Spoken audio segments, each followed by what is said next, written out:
ఇంకొకటి తెలంగాణ మన సలహాదారుగా ఏపీకి సంబంధించిన జలవనరుల శాఖ కార్యదర్శి ఆదిత్యనాథ్ ఆంధ్రప్రదేశ్లో అంటే మరి ముఖ్యమంత్రి గారికి ఎందుకు అంత ప్రేమనో నాకైతే ఇప్పటివరకు తెలుస్తలేదు. ముఖ్యమంత్రి గారికి ఏపీ ఆంధ్రప్రదేశ్ మీద కమ్మ వాళ్ళకు రెడ్ కార్పెట్ వలుపుతాను, మొన్న రాజులకు సంబంధించిన సభకు పోవడం, ఇదే మా సర్వాయి పాపన్న గౌడ్కు సంబంధించిన చరిత్ర ఏంది, ఆయన దగ్గరికి రాకపోవడం, అవమానించడం మా బహుజనవాదులను. ఆంధ్రప్రదేశ్ అంటే నీకు ఇష్టం ఉంటే ముఖ్యమంత్రి గారు మీరు రాజీనామా చేసి వెళ్ళండి. ఆంధ్రప్రదేశ్లో ఎక్కడైనా మీరు ఎమ్మెల్యేగా పోటీ చేయాలి, ఆ రాష్ట్రానికి మీరు ముఖ్యమంత్రి గారు, నో ప్రాబ్లం. కానీ మా తెలంగాణకు మళ్ళీ ఆంధ్ర పెత్తందారి వ్యవస్థను ఎందుకు ప్రోత్సహిస్తున్నావు?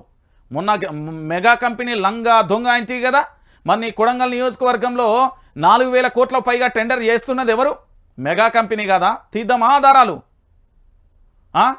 నువ్వు తీద్దామా చెప్పు. రేవంత్ రెడ్డి నీ కొడంగల్ నియోజకవర్గంలో సాగునీటి విషయంలో నువ్వు మొన్న గత ప్రభుత్వం బీఆర్ఎస్ ప్రభుత్వం ఏది పూర్తి స్థాయిలో ఏర్పాటు చేసి బడ్జెట్ ఉంచితే ఈరోజు నువ్వు కొడంగల్ నియోజకవర్గంలో కాంట్రాక్టు మెగా సంస్థకి ఇయ్యలే?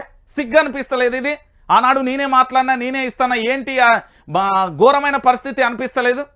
ఎందుకు ఇట్లా ప్రోత్సహిస్తున్నా, నాకేమన్నా అయిందా అని ఆలోచించుకో ఒకసారి. దవాఖానా వేరా యజుడు మాజీ ఎన్నికల కమిషనర్ నిమ్మగడ్డ రమేష్ కుమార్ను ఏపీకి సంబంధించిన వ్యక్తి, వీళ్ళందరినీ ఎందుకు ప్రోత్సహిస్తాను? ఏంది తెలంగాణ రాష్ట్రాన్ని ఏం చేయదలుచుకున్నావు ముఖ్యమంత్రి? నేను ముఖ్యమంత్రినే అంట, బాజాప్తుగా అంట. ఎందుకంట అంటే కూడా నా దగ్గర ఆధారాలు ఉన్నాయి. చూడు అసలు ఏంది ఇది, ఏంది ఎన్ఎస్యుఐ రాష్ట్ర అధ్యక్షుడు. ఈ పిల్లగానికి తెలంగాణకి ఏం సంబంధమే లేదు. ఈయన పుట్టింది పెరిగింది అంతా బాపట్ల నియోజకవర్గానికి సంబంధించి ఆంధ్రప్రదేశ్ అండి.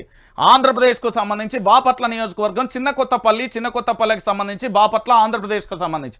ఈయన మొన్నటి ఆంధ్రప్రదేశ్లో ముఖ్యమంత్రిగా ఉన్న వచ్చింది ఆధార్ ఇంకా రాలే రైట్. ఆంధ్రప్రదేశ్కు సంబంధించిన ముఖ్యమంత్రి జగన్మోహన్ రెడ్డి గారి ప్రభుత్వంలో ఈయన నవరత్నాలు తీసుకున్నట్టుగా కూడా మా దగ్గర సమాచారం అయితే అందుతుంది. దానికి సంబంధించి నేను చూస్తున్నా.